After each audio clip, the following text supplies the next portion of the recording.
Okay. Just your usual reminders before we get started. You do have an assignment due on Sunday. It has to do with strings, I believe. If you need help with that one, let me know. If you haven't noticed, which you probably have, they're getting a little harder. They're getting a little trickier. That's going to keep happening. That's not going to stop. But that's okay. That's the fun part, I think. I know it doesn't feel good to struggle, but that's how we learn. We learn by struggling. So it's okay to struggle a little bit. What I don't want is for you to feel like you need to struggle for days and days and days and days. That's not true. Struggle a little bit, yes, but come ask for help if you get super stuck, and we'll give you a push in the right direction. And then struggle a little bit more, and if you get stuck again, come ask for help again, and we'll give you another push. That's what we're here for. You can always find us on Slack outside of class. Slack has been also eerily quiet. Maybe you just aren't a very expressive group. I don't know. I haven't quite figured it out yet, but please talk to us on Slack. Talk to your TAs on Slack if you have trouble in between courses. We'd love to help you out. We'd love to answer any questions you have about the homework assignments or anything really for that matter. Does anybody have any questions about homework assignments or stuff along those lines now before I get started? Something that's been making you struggle for the last couple days you want to get off your chest? No? Yeah? Maybe so, you just don't want to share it in front of 100 people? I guess I can understand that. That's fine too. Well, don't be shy. You know, if you don't want to share it now, make sure to find somebody after we break up into small groups so that you get the help that you need. You do not have to sit there and bang your head up against your monitor for days at a time. It's not good for you or your monitor. So, all right, let's hop into today's topic. We're going to talk about lists today, which that's kind of what we talked about on Monday, right? Talked about lists on Monday as well, but we're talking about lists in a more general capacity today. So what is a list? It seems like a really weird question. We use lists all the time. I make a grocery list every week and go shopping every week. It's a collection of data. Yeah, it's a collection of data. So why? Why are they useful? Why wouldn't I just create variables instead? Why would I want to use a list? Yeah. I can use loops to access the list. Yeah, we'll definitely be doing that today for sure. No doubt about it. I mean, this is a common thing that people do. One of the things that I do in some of my other classes, we don't do it in this class, but in some of my other classes, we make people write, a little temperature application that, we say, all right, we want to average the temperature over 3 days. Right, so they make variables for the temperature for the last 3 days, and they average them together. That's fine. They're like, all right, now we want to do it for 4 days, and then they just add another variable. And then we say, all right, now we want to do it for 5 days, so they add another variable. And then we're like, okay, now we want to do it for 100 days. What are you going to do? You're going to make 100 variables? Actually, the answer is yes. Somebody almost always will try to make 100 variables, and that's when we step in and we're like, no. There's a better way. It's called a list. And that's not to say that lists are only useful when you have 100 of something. They're still useful even if you only have 3 of something. That's fine too, right? The idea is that it's a collection of items that are related to each other in some shape or form that we can treat as a single entity. That's why lists are useful. So how do we make them? If I want to create a list in my code, what do I start typing in? What do I expect to see in the code? Brackets. Yeah, brackets. Square brackets. We haven't seen those really before. I guess we saw them on Monday with strings, right? But strings are lists, and so that's kind of why we saw them on Monday as well. We haven't really seen them in many other contexts yet, I don't think. So if you see square brackets, that's a dead giveaway that you're dealing with some kind of a list. How do I access values in a list then? So I made a list, I put some stuff in it, now I want to get stuff out. How do I do that? We use an index. We can use a loop if I want to get multiple items out, or if I want to visit each one at a time. If I'm just looking for a single item, I can just use an index and pull that out. Again, we're using square brackets, so a little bit differently than how we use square brackets to make the list, but still, square brackets are the clue there.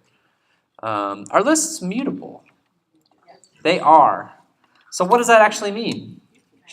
We can manipulate them. We can change them. This is different than strings. We cannot change strings once they've been created. We can make new strings all day long, right? But we cannot actually change a string after it's been created. It is permanent. It is immutable. Lists are mutable. I can remove things from a list. I can add things to a list. I can change the list pretty significantly. So that's a good thing to be aware of, and it has some other I don't know if you'd call them uses, some other effects as well that we'll talk about a little bit later. What are some methods that we can use with lists? The book actually had a chunk of them. Append is a good one that we'll probably be seeing quite a bit of over the course of time. I don't know if we'll use it today. We might use it today in the walkthrough, but yes, append is a good one. What else? I'm sorry? Pop. What does pop do? Indexes and removes It removes something from the list. Yeah, it removes something from the list. Actually, the word pop, I'm getting a little off track here, but it's something that's good for you to know because you'll probably run into this concept sooner or later. The word pop comes from another structure that's very similar to, but not exactly the same as a list, called a stack. So that's where that terminology comes from. You might wonder why they called it pop, and that's just leftover terminology from a structure called a stack. It's very similar to a list, but you can think of a stack as always adding and removing items from one end, just like a stack of papers, right? If I add something to a stack of papers, I put it on top. If I take something off a stack of papers, I take it off at the top. Whereas a list is a bit more general. I can add items at any point that I want, the beginning, the end, the middle. So that's where that terminology comes from. Not to confuse the issue too much there. Any other methods you saw that looked like the question? Yeah, what's up? A method I was reading where is there a difference between sort and sorted? Difference between sort and sorted. So I'm familiar with the sort method. I'm not sure that I'm familiar with the sorted method, although I can take a guess. What I was understanding is sort, S-O-R-T, is permanent, and S-O-R-T-E-D is temporary. Oh, well, let's see. Let's pull up the API. So I just Googled Python list sorted, right? I think is what I Googled, and it says sorts the elements in a specific order, ascending or descending. Doesn't seem to specify what the difference is. I mean, what's the difference between that and sort? Here's sort right down here. So what is, I mean, is it going to say the same thing? Sorts in a given order, ascending or descending. Alternatively, you can also use Python's built-in function sorted for the same purpose. That tells me that it's, I'm sorry? Sort doesn't return any value, while sorted returns a list. Sorted returns a list. So that kind of tells you something about those kinds of methods. I was going to talk about this a little bit later, but this actually ties into a topic that was on my agenda for today. What does that tell you about those two methods? One of these, or functions, whatever you want to call it. I guess they're methods technically. This is a function, whereas this is a method. But anyway, this one modifies an existing list. That's right. This one modifies an existing list, whereas this one is going to create a new list that's sorted and leave your original list intact, which is kind of what you were getting at with the temporary versus permanent, right? If you do this, there's no going back. I can't go back from .sort. That list is sorted. I guess I could go back and like try to mix it up again if I wanted to, right? But that's extra work. If I do this, I still have the original copy of the list, and I have a copy that's sorted. So I have both, and I can use the original one if I need to go back to where I started from. Great question. Yeah. I honestly didn't know the answer to that question, but you know, That's not uncommon. And again, just this is a skill that I think is hard to underestimate how useful it is to be able to Google things well, right? You're laughing, but I'm very serious. Googling things well is a skill that really needs to be developed, especially if you're going to be a programmer. Any professional programmer you meet will not be ashamed to tell you how much they lean on Google. And if they tell you that they don't lean on Google, they're lying. And you can tell them that I said that. So that last option has the sort versus sort. Yeah, there it is, right there. So Google sometimes does make good suggestions. And so this is one good use of Google. I saw something, I'm not quite sure how it works. Let me see if I can find a description of it online. If it's common enough, you almost always will. Another good use for Google is if something goes wrong, right? And I get an error message. Those error messages kind of feel cryptic sometimes. Not even kind of. They are cryptic sometimes. They're just like, what? Literally copy it, paste it. Like, don't even try to decipher it. If you can't wrap your mind around it, copy that message, paste it right into Google. I almost guarantee you that somebody else is running into that same problem, that same error message. And they may not have the exact same problem as you, but at least you can get some additional information from their situation, which might help you solve the puzzle. This is we don't have a class where we teach people how to Google well, although I almost kind of think we should. This is something that I'll try to emphasize from time to time as we go on. There's no shame, absolutely no shame in looking stuff up if you don't know the answer. In fact, I would be happy to see people doing that. That would make me happy. All right. Any other methods that you guys feel like we should discuss, or you're just like super pumped about? I think we hit the major players. There are lots. The textbook had a bunch, but honestly, this is another Python list methods, right? All right, here we go, Python list methods. Now, while we're on the topic of Googling things, this website keeps popping up at the top. I don't know how much money they paid to be at the top of the search here, but they managed to do it. This, though, if you look at this, where it says python.org, that is the official Python documentation. So that's almost always going to be a good reference.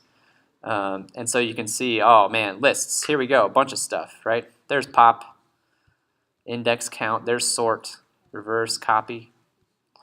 Using lists as stacks. I was just talking about that.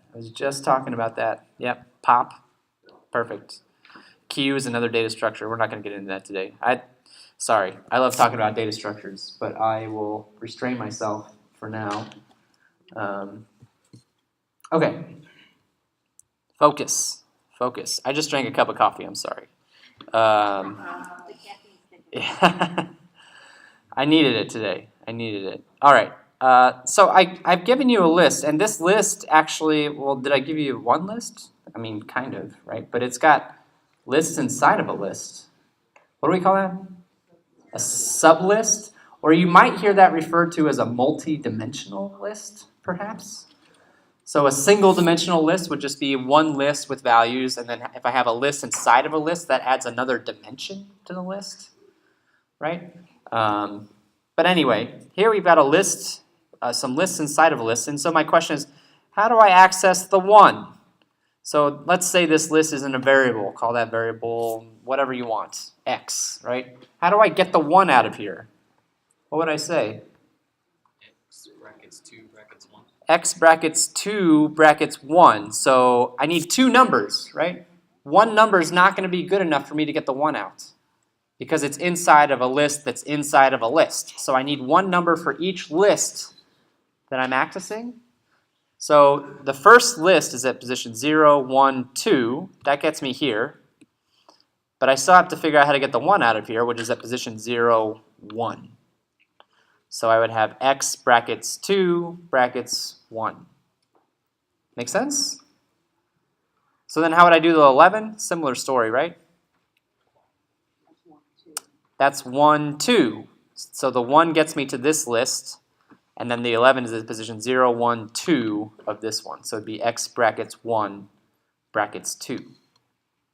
Make sense? It looks a little weird when you type it out, but it's actually pretty common. It's actually pretty common, which, while we're on the topic, right, you'll notice that I have a list here that's got numbers in it, and it has some other lists too, but those lists have numbers. Could I put a string in this list if I want to? Yeah. Could I put a Boolean in here? Yeah. Lists don't care, right? I can put whatever I want to inside of these lists. They do not care. They don't care. That being said, I think for the most part, you'll find that lists are often going to have things of the same type in them. And it makes sense, because if I'm writing a loop or something to process the contents of a list, it's going to be a real pain if I have to make sure that I have an integer first or a string, right, to have to check and see what that actually is. It's much easier for me if I just know there's nothing but ints in this list, so I can treat them like that. So it's very, very common to only see a single type of value in a list, even though you don't have to do that. You can stick whatever you want to. Yeah? So like any you can have a list of like pixels. List of pixels? Sure, yeah. Pixel is an object. We're going to talk about objects today too. That was in the chapter. And so yes, I can put objects into my list. That's a very common thing to do. We're actually getting very close to objects, which I'm super excited about. Objects are like a major, major milestone in your programming career. So I think we'll be seeing them in the next week or two. And that's a big game changer. But yes, you can put objects into a list. You can put anything you want into a list, basically. Great question. Any other questions? Yeah. Is there any limit to the amount of sublists like you can have other than just computing? Any limit to the amount of sublists? No, I can put sublists for days. Yeah, but that being said, there's almost always so like with programming, and maybe you've already noticed this, there's computer limits, and then there's like what actually makes sense for people to do, right? There are two different things. Oftentimes the computer limits are just like, I don't care, go nuts, go as crazy as you want. Whereas people are more like, well, if you start going more than like 2 or 3 levels deep, you're gonna make my brain explode. So maybe don't do that, right? And that's a pretty good rule of thumb. If you find yourself going 2 or 3 sublists deep, you should maybe pump the brakes a little bit, figure out a different way to solve your problem. That being said, there certainly are computer applications where dumping, sublists 10 layers deep is a sufficient way of solving the problem. And the computer is certainly capable of handling those kinds of problems. We're not going to see anything like that in this class. So I can safely say if you start seeing sublists that go more than a couple layers deep in this class, you've taken a wrong turn at Albuquerque or whatever it is. Great question. Any other questions? Any other questions? I got some more questions for you. These aren't about lists necessarily. I mean, they could be about lists, but they're more general. They're kind of actually prepping us for a good conversation about objects that we're going to have in the next couple of weeks. I've already touched on a couple of these topics too, right? What is a reference? What is a reference? I think I actually just talked about references last class, actually. When two variables point to the same data. You answered the second question on the list. What is an alias when two variables point to the same piece of data? That's called an alias. And I do want to talk about those, but let's square up this definition of a reference first. What is a reference? It's a pointer. It's a sign, right? So when I create a variable, especially when I'm working with lists, but for other things too, I'm making a sign that points at that list. And I can make as many signs that point at that list as I want. That's aliases. So if I have lots of different variables pointing at the same list, those are aliases, right? The idea here is that it's important to realize it's really a matter of if I'm creating lists in my code and I'm using functions on those lists and moving lists around my code, am I actually moving the contents of the list around, or am I just moving the sign around? Does anybody know which it is? for the most part. I'm just moving the sign. So if I pass a list into the function, I'm not literally taking the values from the list and plugging it into the function. I'm just taking the sign. I'm just saying, oh, hey, if you want to find the list, just follow this sign and you'll get to it. You'll get to that list. Aliases, then, if I have multiple things pointing at the same list, that's where things can get a little problematic. What's the thing we need to be aware of? It changes all of the aliases. And think about that for a second, right? I have one list, and I've got 3 different variables all pointing at that same list. Those are all aliases. So if alias A changes the list, well, aliases B and C are pointing at that same list. They are also going to see the changes of that list, which is a little bit unintuitive, right? Sometimes people think that if I'm creating a new variable, it's going to create a whole copy of that list for me, and that's not true.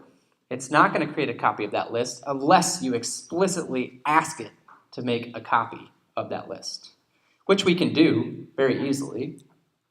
There's a copy method. I think we just saw it on the screen a little bit ago. We would call that actually a deep copy, right? I'm actually going to make a second copy of the list that looks identical to the first one. That's pretty rare, though, actually, to make a deep copy. It's necessary sometimes, but it's not as common as you might expect. In a lot of cases, passing references around using aliases is sufficient. We just need to be aware that if we change one alias, I'm actually changing all of the variables, right? All of the references that point to it are going to see those changes. It's a confusing concept. It's a little bit foreign, I know.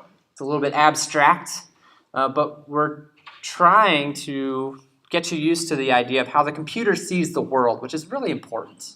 If you're going to be working on the computer a lot, communicating with the computer a lot, it's very important for you to try and see the world the way the computer does. And so this is one small piece of that, understanding how the computer sees these values. And so now that we've discussed that, we can talk about the next items up here on the list. What's a side effect? How does that happen? How does a side effect happen? Yeah. Perhaps is that when you like try to change one alias and by changing one alias you impact the other alias? That's true, but there's a very specific, well, I don't want to say, there's a very common way that ends up happening that catches people off guard. There's a very common place in our code where this side effect takes place. Does anybody know what that is? A function. If I have a function that takes a list as an input, and then that function changes the list, that list is permanently changed. Permanently changed. So you might try to access that list again when the function is over and expect that you're going to get that same old list back, but you're not. If you modify that list in the function, you're permanently changing that list. You're modifying that list. That's called a side effect. The list that went in is different than the list that came out. Okay? So contrast that with a pure function, right? That's sort of the opposite. How do I make sure that that doesn't happen? How do I write a pure function that isn't going to modify my original list? What do I have to do? I have to make a copy or I have to make a new list, right? One of the two things needs to happen. I can make a copy and modify that, or I can just create a brand new list, right? And manipulate that new list however I want to. And leave the original list alone. Does that make sense? So which one's better? The second one? Does anybody want to argue for the first one? It sounds bad. Just saying the word side effect has a negative connotation, right? Like, if I call this function, I'm going to have nausea and dry skin and, it has a negative connotation. But sometimes it's actually what you want. Sometimes it's actually what you want to happen. So I always, I don't know if you've noticed this or not, I always hesitate to say that some things are better than other things. A lot of times it comes down to context, right? Is it true that I want pure functions most of the time? Okay, sure. But is it true to say that they're always better than functions that have side effects? No, I don't think that's a fair thing to say. In programming, I don't like to speak in absolutes. right? It always depends on context.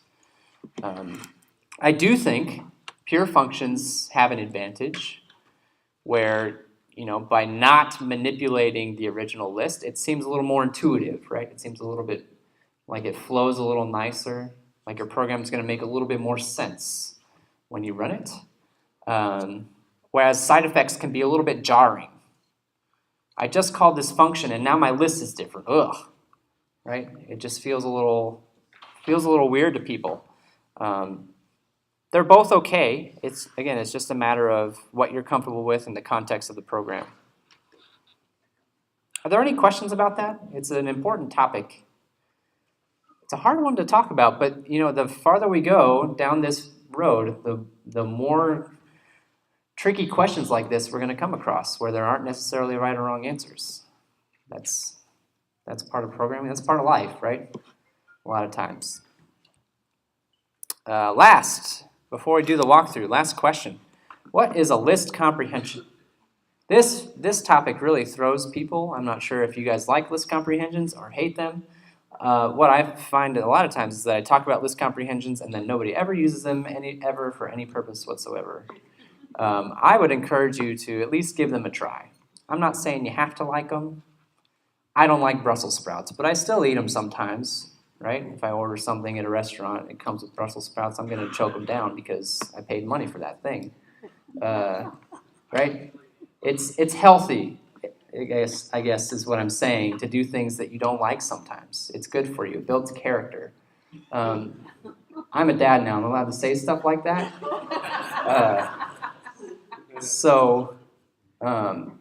List comprehensions are a little intimidating, but what are they exactly? How do they work? Yeah, go ahead. So in for loops, we use that accumulator pattern. Yeah, accumulator pattern. Yeah, and we use it with lists too. Sure. We append things to a Sure, yeah. new list.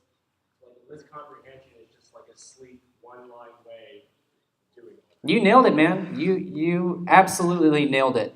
We loop over lists a lot. It's a very common thing to do with lists. We're going to write a loop, go through every element in the list, do something with those elements. We're about to do it on the walkthrough. We're about to do this on the walkthrough. Write loops to go through lists. It's going to happen. A list comprehension is just a restructured way of doing that. It condenses it down to a single line of code. A single line of code. So a lot of times you'll hear people online talk about the Python way of doing things. And what they mean by that is that Python is considered to be a very concise language. I can do a lot of work with a little bit of code. It's also actually people feeling a little bit smug about themselves and how well they can write code in Python, but you didn't hear that from me. List comprehensions are a perfect example of what people like to cite when they say the Python way of doing things. It takes a list and a loop and an if statement, right, which are things that we all know how to use, or we're getting used to using them anyway. We're learning how to use them, and it condenses them down into a very concise structure.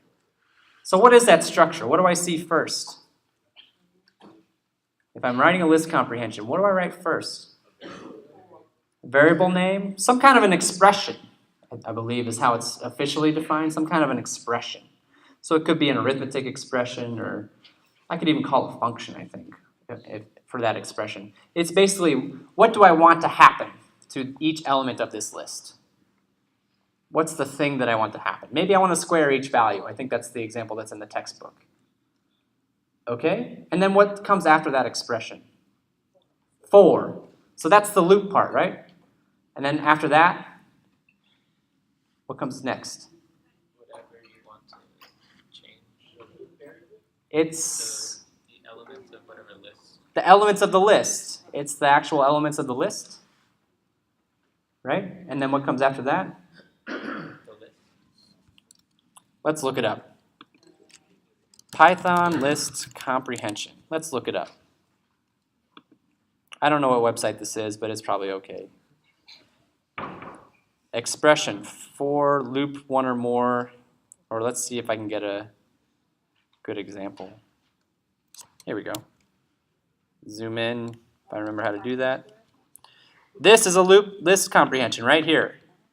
It's almost exactly like the one in the book. Some expression. In this case, we're squaring every element in the list. Maybe I want to add 2 to every element in the list. Maybe I want to call a function on every element in the list. Whatever expression I want. Whatever I want to happen to that list. Whatever transformations I want to make, right? For n in numbers. This looks just like a for loop declaration, right? Just all in one line. And then there's another optional piece that can come after this, which is an if statement. So I can tack an if statement on the end if there's a condition that I want to match as well. If the value is greater than 7, right? If n is greater than 7. It takes a list, it takes a for loop, it takes an if statement, and condenses them all down into a single line. This is actually a pretty good example. You can see this is what it might look like if we wrote it out, right? Oh wait, that's something different. Well, maybe that's not the best example. Sorry, they're getting a little complicated here. You can see, yeah. I didn't mean to pick an example that crazy for starters, but anyhow. So they can really help condense things down, I guess is what I'm trying to get at. Oops, didn't mean to do that. You guys can all read what we were talking about on YouTube later, I guess. Where was I trying to go? Here? Yes. All right. So I guess the gist of what I'm trying to say is you're going to have to write for loops that iterate over lists. That's going to happen. That's just part of what you have to do, right? Give this a try, though. See if you like it. And if you don't, okay, I'm not going to worry about it too much. If you want to keep writing out the loops and the if statements and everything long form, go for it. If that's what you feel comfortable with, if that's what works for you, awesome. I'm happy. But give it a try. Just see how you like it. And, if you do like it, you'll be cranking out really concise pieces of code that do a lot of work. That's the advantage. Yeah, 50 things in one line. That's right. That's what people who write Python, that's how the die-hard Python people like to do things. They like to cram as much as they can into one line of code. And Python is a very good language for doing that. Other languages, not so much. But Python is open to that kind of stuff. Are there any questions? Any questions? How are we doing on time? Oh, perfect. We do have a walkthrough today that we can take a look at. So we want to write a function called insert, and the idea here is that I have a list that's in sorted order from least to greatest. And I want to insert a value into that list. But I want to make sure that the list remains sorted after I insert that value. That's the idea. So let me go ahead and show you one way that we can do this, just to head off some common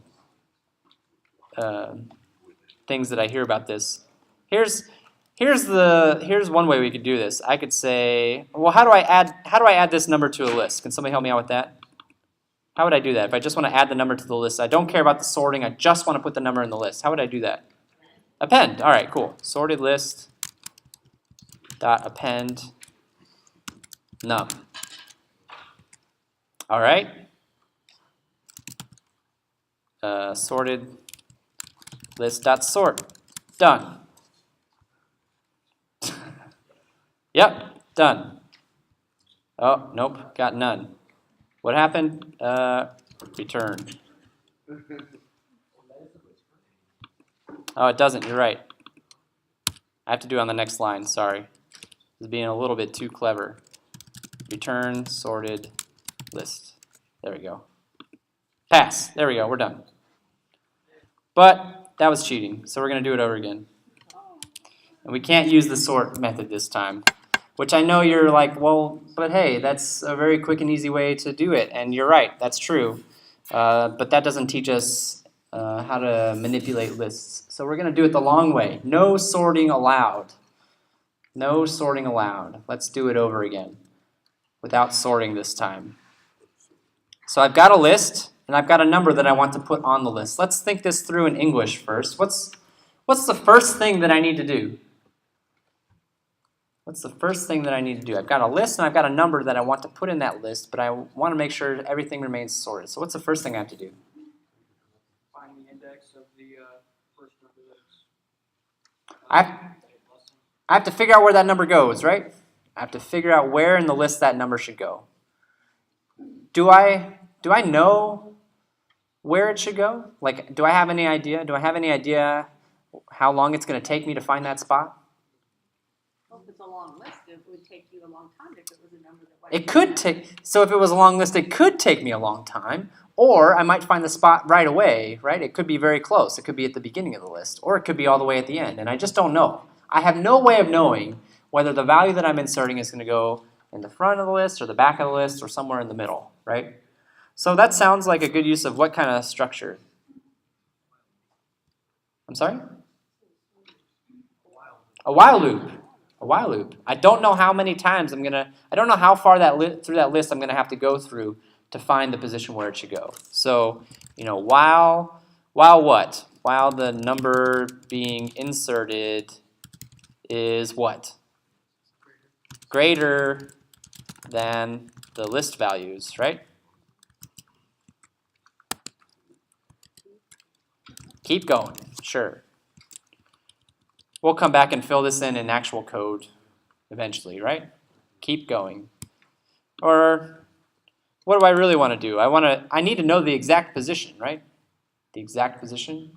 So I'm probably going to have what?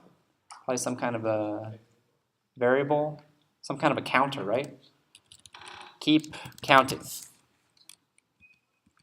Okay, so I've got this counter. I'm going to go through the list. I'm going to count. I found the spot, all right? And so now my counter represents the position where I want to put that number in the list, correct? Now again, it could be at the beginning, it could be at the end, it could be anywhere in the middle. So how am I actually going to perform this insertion? That's the next trick. And we have to also keep in mind that we want to return a new list, meaning that this is what kind of a function? It's a pure function. I'm not modifying the existing list. I want to create a new list. So how's that going to work? What do I need to do? In English, can you describe what needs to happen next? Make a copy of the list. So I could make a copy of the list, all right? Or start a new list. Yeah, I could. Like an empty list? Make an empty list? Okay. I mean, either one. I think either one could get us there, honestly. It doesn't really matter which way we go. What's next?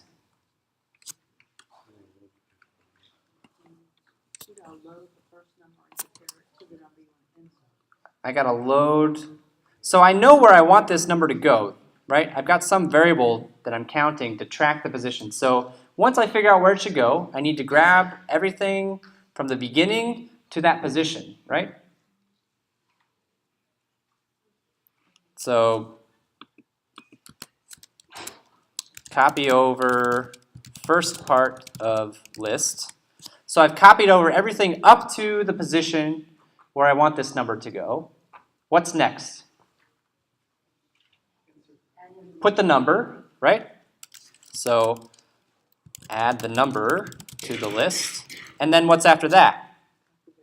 Everything from my position to the end, right?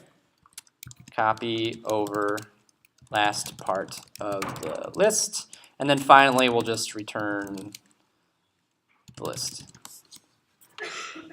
Now, this is, kind of a simplification of what needs to actually happen in code, but in English, that's what we're doing.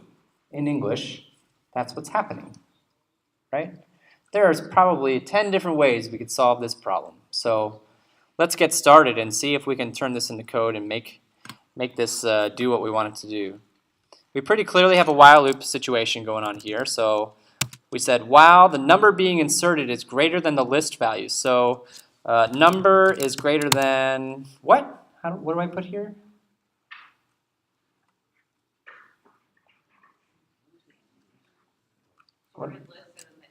Sorted list and then an index. What do I have that I can use as an index? I don't have one, right? Well, let's make one. Let's make one. Counter, what should I start at? 0. Let's start at 0. Counter. while the number is bigger than whatever item in the list I'm currently looking at, I'm going to keep counting. So I'll say counter equals, or plus equals. Does Python do that? Yeah. Whoops, sorry. 1. Keep counting. This is going to go through the list, right? Start at the first element, go through the list, right? Okay? Everybody with me so far? Any questions? So when this loop is done, I know the counter is the position in the list where I want this new number to go, right? Where I want this new number to go. So the next suggestion was to make an empty list. And I can do that. New list is an empty list. That's just empty brackets, right? Empty brackets. And then we want to copy over the first part of the list. So how are we going to do this? This is where we've got another branch that we could take. I could see a few different directions we could move in. I could use a slice. I think that's what the quote-unquote official answer uses. Is a slice? What would that look like? How would I slice it? Sorted list, bracket, what would I say? Colon, counter. What is this saying in English?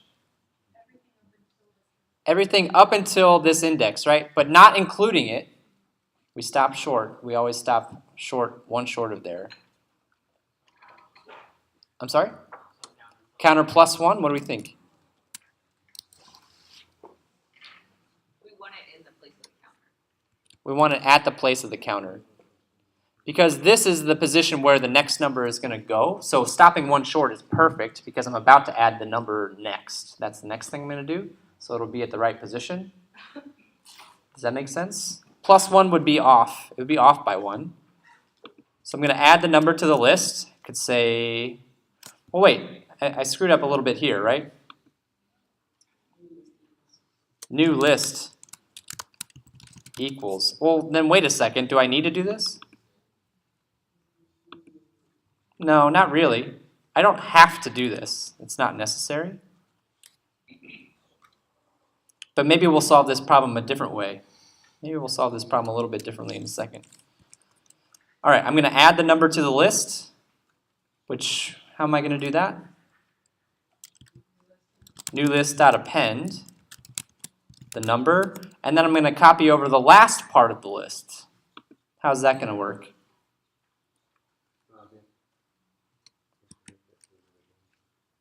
How can I copy over the last part of the list? Counter colon. All right, so if I say sorted list counter colon, that's going to take everything from the counter to the end, right? So how do I actually tack that on here, though? Can I append? Let's see. It's worth a try, right? And then I'll just return new list. Okay? Let's try it. Let's see where we're at. I don't know if it's going to work or not. Test failed. Expected 1, 2, 3, but got 1. Oh, what happened there? I got a sublist. Why? It appended the whole list as a single item, right? It didn't do what we wanted to do. It appended the whole list as a single item. So append, unfortunately, did not work. Do we have any other ideas here? Concatenation? All right, let's try concatenation. What would that look like? How would I type that in code? New list equals new list plus the sorted list. All right, let's try that. Let's see how we're doing. Pass, pass, error. Index out of range on line 7, which is this line right here, the while loop. Why? Let's think about what happened. It happened, so the first two cases worked. This one did not, the last one. So let's think about what happened. Counter starts at 0, but 3 is bigger than this, so it goes up. Counter's now 1, but 3 is bigger than that, so it goes up. And now it wants to compare 3 against whatever value is at index of 2. Well, wait a second. There is no value at index of 2, right? This list is only 2 elements long. That index doesn't exist. We went off the edge. I would actually call this an edge case. I'm adding the position where this value needs to go is on the end of the list. It's at the very end of the list. So we need to do a little something extra to make sure that I don't run into this particular problem. Like what? What do I need to do? How can I fix this? If I don't want to go off the end of the list, what can I do to make sure that that doesn't happen? Yeah. I can make another condition. Right? What's that condition? So first thing we need to talk about is if I have 2 conditions, how do I stick them together? What are my options? And or. So which one do I want? And. Okay. And what? Counter is less than the length of the list. Okay, let's try it. Pass, pass, error. What? Still out of range. Still out of range. What happened?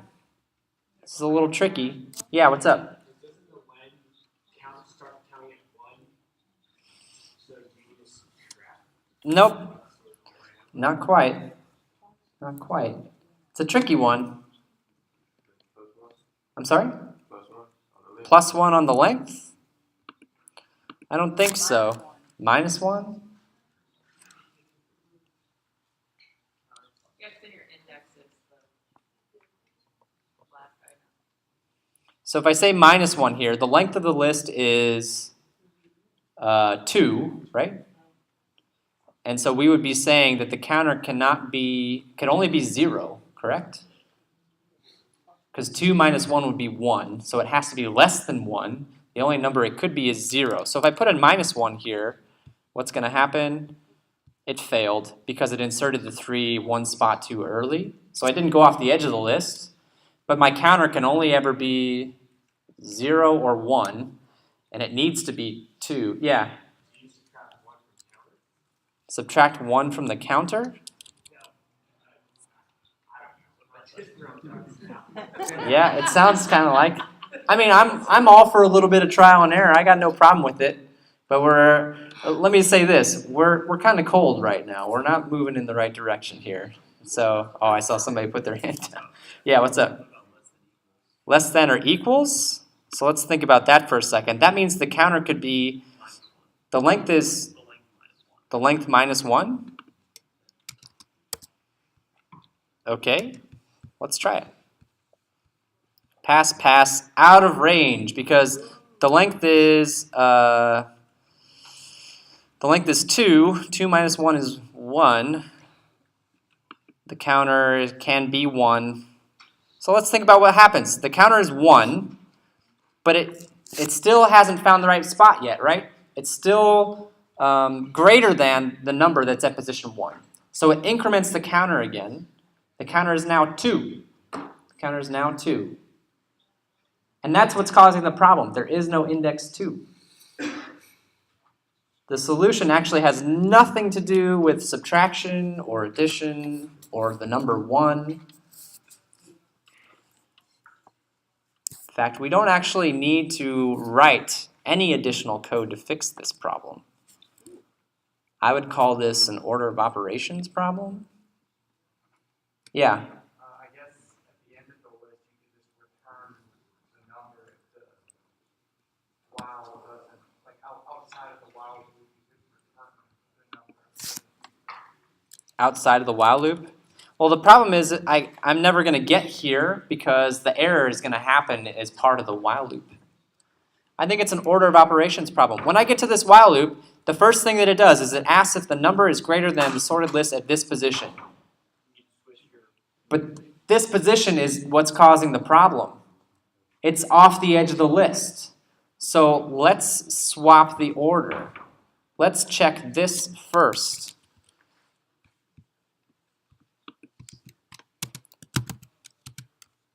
let's check that first.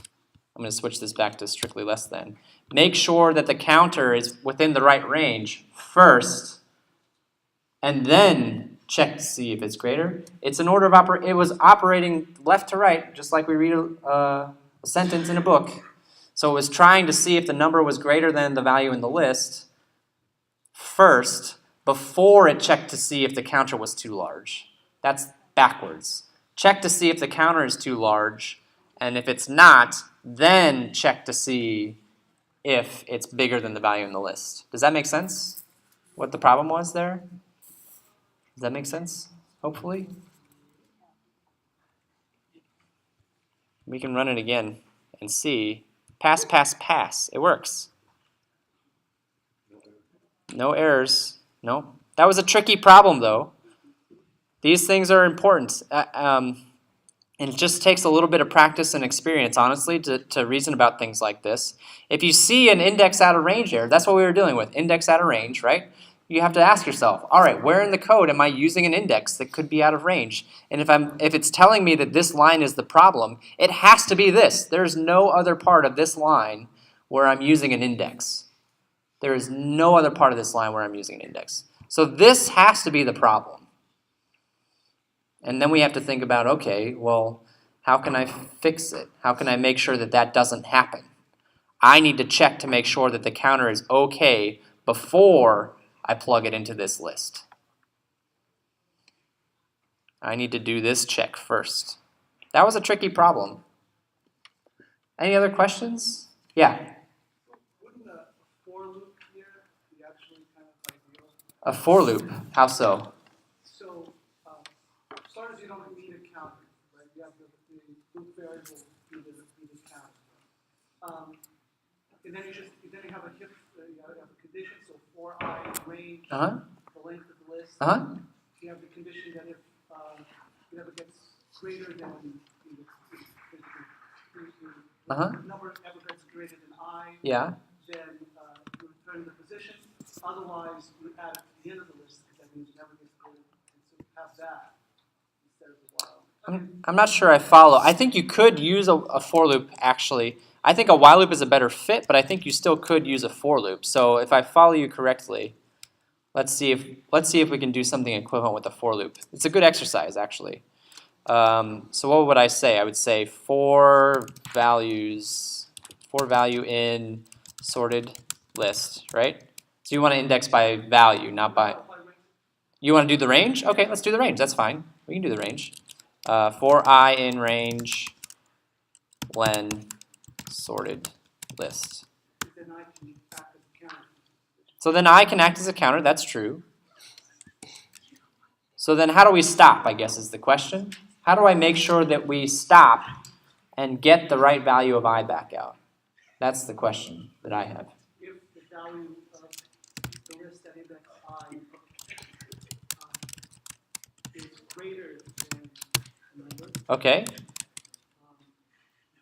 it could be return, Return. or you can insert the number of I minus 1. So I need to insert the number at I minus. So I would do all this stuff inside of the if statement. Is that what you're getting at? Like this? Take this and copy it up here. Whoops. Oh, man. I'm making a mess now.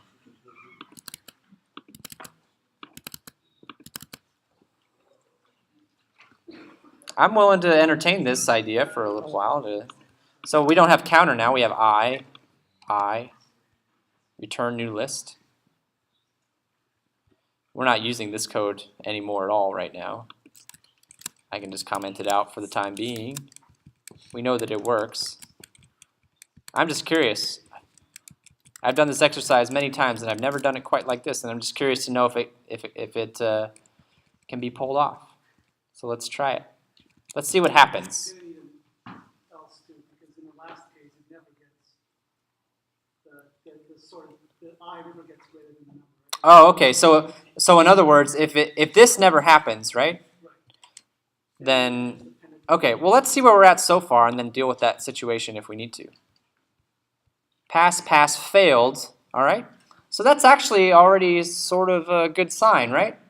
It's actually already a good sign. I passed 2 out of the 3. This one failed, and I think you already have an idea as to why that happened. But let's make sure that we're all on the same page.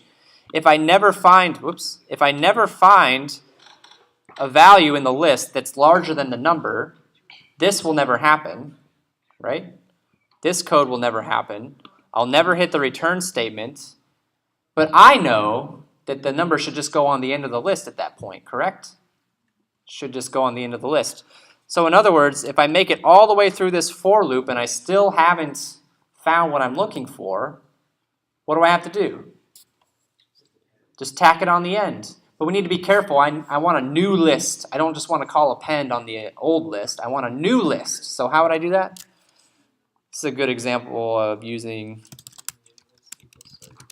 new list equals sorted list. Can I do this and then new list dot append? Can I do that? I've created an alias, so that means I'm still modifying the sorted list. But with a little tweak, this will work. Put the slice operator, so like this. Or I think another way that would have worked would be copy. That would work too, actually. I think either one of those would get there. Let's see. Let's see if this actually works. Pass, pass. Uh-oh, I screwed up. List attribute has no attribute copy? Really? Okay. I thought I just saw that. I thought I just saw that, but maybe I did it wrong. List methods. Maybe I did it wrong. It's possible. Count, copy. Equivalent to, well, what's your deal, dude?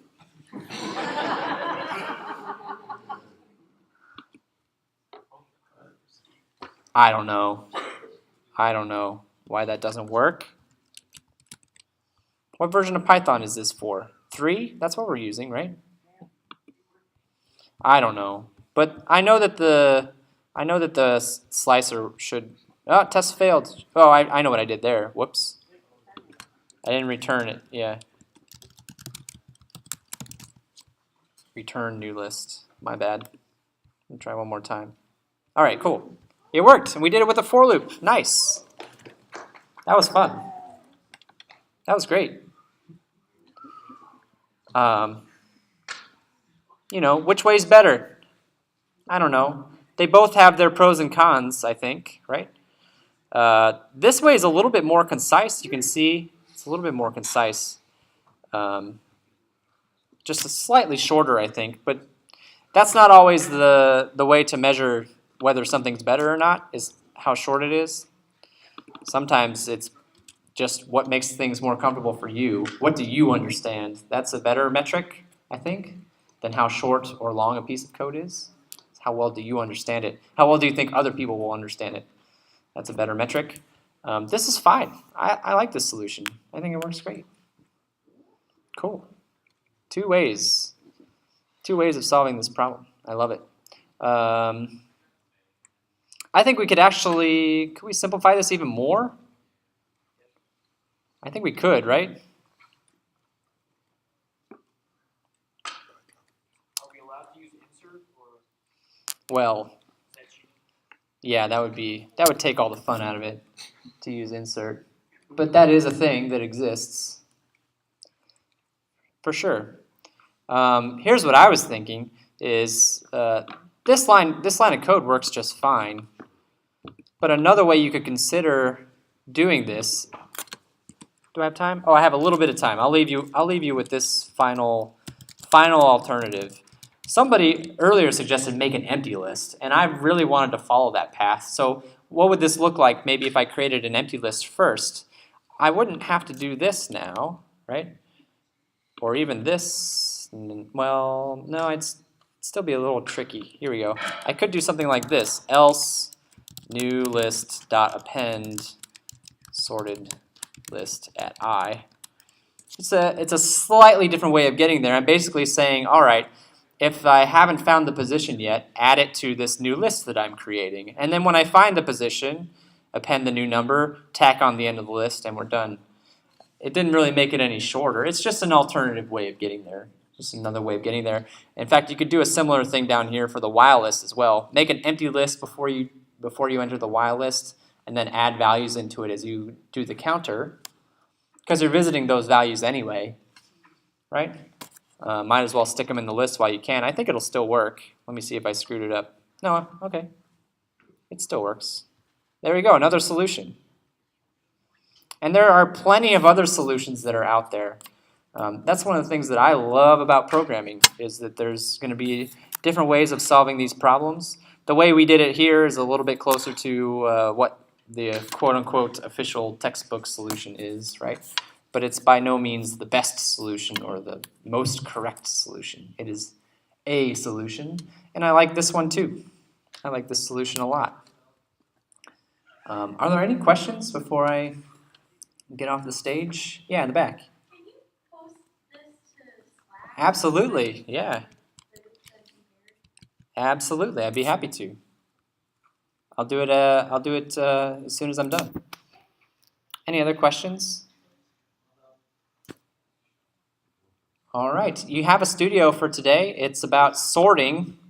This is actually a very famous algorithm, bubble sort. We've given you a lot of help, as you can see. Very, very famous algorithm, bubble sort. So we'll talk about how to do sorting at 8 o'clock. Let us know if you need any help. Yeah, what's up, Gary? What's the name of the computer in the making? Oh, I don't know. Does it have a name? Just called the Matrix, right? Oh, The Matrix is the computer.